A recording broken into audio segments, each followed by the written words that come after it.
The objects palette is incredibly handy when dealing with projects in Mari. You can find this over to the right where we have the objects, and you can just dock this over here. So the first thing you see is that you have just one object in this case. You can hide it like this just by clicking the little eye icon, and you can lock it by clicking the lock to the right as well. You can add additional objects by clicking on the plus icon. And here we can add additional objects, for instance, the LP, which is just a low poly version of this. And now you can see that this is going to bring this in, and now we have a low poly version of the model right here. Remember before when we talked about the selection tool, we also have the transform selected object tool. So we can now click on the object we want to move, and we can just move this to the side. Personally, this is not something I find to be crazy useful, but once in a blue moon, this might be a handy tool. For instance, if you do have multiple objects and you just have to see them, or there is just something obscuring it for whatever reason, you have to move it around, this can be an absolute lifesaver. If you want to subdivide the model, you can also do that under the Objects menu. So let's first just go under Channels, and then we're just going to be assigning a channel so we can see something here. It doesn't really matter what you call it. The SDSDS, which is a classic name for 3D artists. We're just going to give this here just so we have some colors to play with so you can see what's going on. Then if we right click on it now, you can hit subdivide.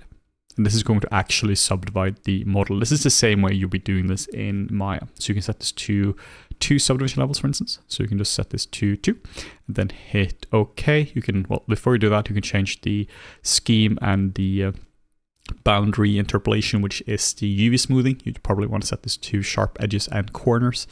Then you hit OK, and this is now going to subdivide the model. Personally, this is also one of those things that I prefer to do in Maya or ZBrush or with my 3D software choice, simply because I control a little bit better. But it's also fantastic to have the option to subdivide it here. If you go under the options for the objects, you can see here we have the subdivision levels. You can now go between the lowest level. You just go into the selection tool. We can just select the object as well. And then we can just enable wireframe, so it's a bit easier to see what's going on. Now 0, 1, and 2. This isn't going to actually add visible wireframe here, but it's just a bit easier to see graphically what's going on. So 0 and 2. So this is a pretty handy way of adding subdivision levels. Now let's delete this guy here. We don't really need him. This is just a low poly.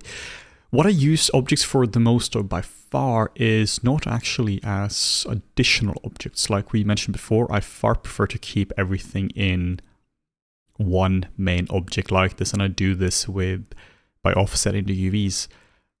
One way I do use it though is with versioning. So if we right click on it, we can add version to this, and here you now have different versions. Here we have a low poly, which this is the one we just imported.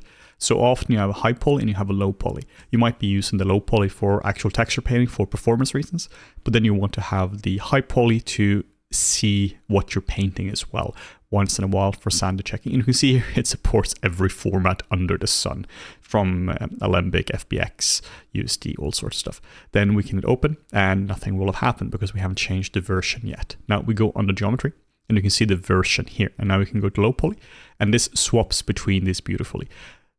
The way this works is quite simple and quite elegant. It simply just swaps the models. If you have something painted on this, it's going to work totally fine. If we just paint something here now on this and we swap the model, you can now see that this goes between these two, because the UVs for these models here are the same, but it's not intelligent in any manner. For instance, if we add another version to this, which has new UVs, and we swap to this one now, you can see that it's not going to preserve that, because what this did, this moved the UVs one up. So the UVs are different.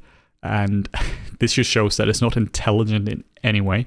It's simply just a swap of the model, meaning that it's not connected in any way to subdivisions or UVs or anything like that. The data that you have in Mari, this is all baked into the texture map itself. Unlike if you're familiar with Painter, for instance, where this is actually a curve on the surface if you paint this in 3D space, this is not how it works in Mari. So if you want to transfer the painting from one UV map to another UV map, you have to actually bake it. You can't just swap the model. But this is a fantastic system as well. I really enjoy this one because it allows me to go between a high poly and a low poly really fast. If you want to remove a version, let's say now we want to only retain the high poly, we simply select the version we want to remove, right click, remove version, hit okie dokie, and we do the same thing for the other one. So remove version, and there we go. And that's it for objects. Very nice and simple to use. Versioning, super powerful, allows you to very quickly go between versions, or if you need to add another object, you can very easily do that as well.